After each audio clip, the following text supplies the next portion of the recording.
Je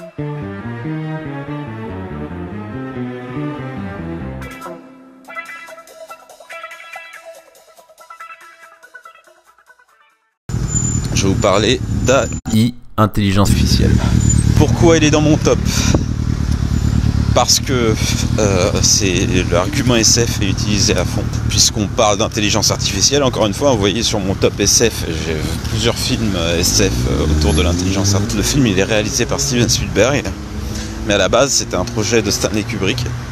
Projet sur lequel il bossait déjà depuis les années 60 et il essayait un petit peu de proposer sa vision d'une nouvelle intelligence. Il n'y arrivait pas parce que pour lui, dans son intuition, il fallait pouvoir être émotionnel, pouvoir apporter beaucoup d'émotions au récit.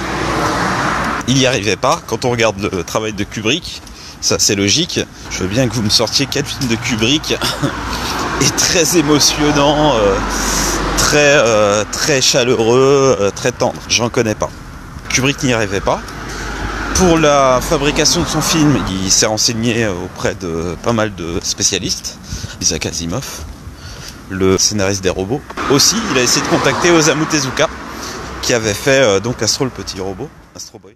Donc, divagation totale, j'ai dû confondre dans mon esprit. Kubrick connaissait le travail d'Osamu Tezuka dans les années 60, il l'a contacté pour lui proposer le poste de directeur artistique sur le film 2000 ans. Malheureusement, Osamu Tezuka a refusé parce que ça lui demandait une année entière de sa vie à vivre à Londres pour travailler avec Stanley Kubrick sur le film.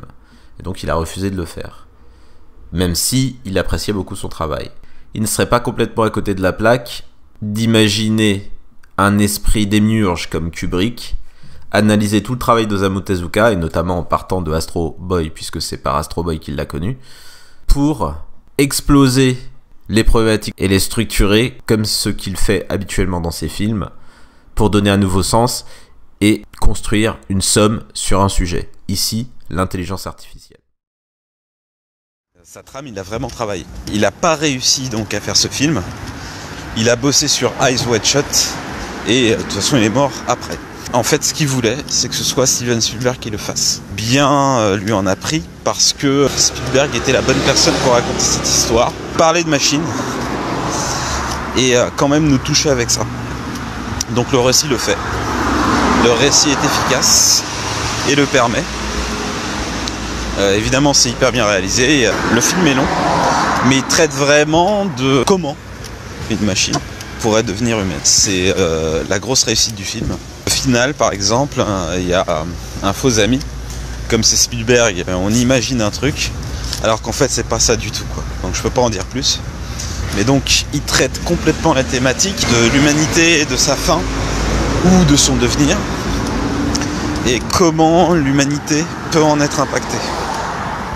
Il y va jusqu'au bout, il y a aussi tout un rapport sur la famille. Et pour la petite histoire, pour l'intelligence artificielle, l'une des choses que des chercheurs ont trouvé, c'est que l'un des moyens de rendre une intelligence artificielle humaine, c'est de leur faire expérimenter ce que l'humain peut expérimenter. Donc par exemple les liens sociaux, les liens familiaux. Et le film le traite aussi. Pour moi, c'est l'un des plus grands films de SF after 2000. Il va au bout. Il est excellemment bien réalisé. Le scénar est excellent. Le film est touchant.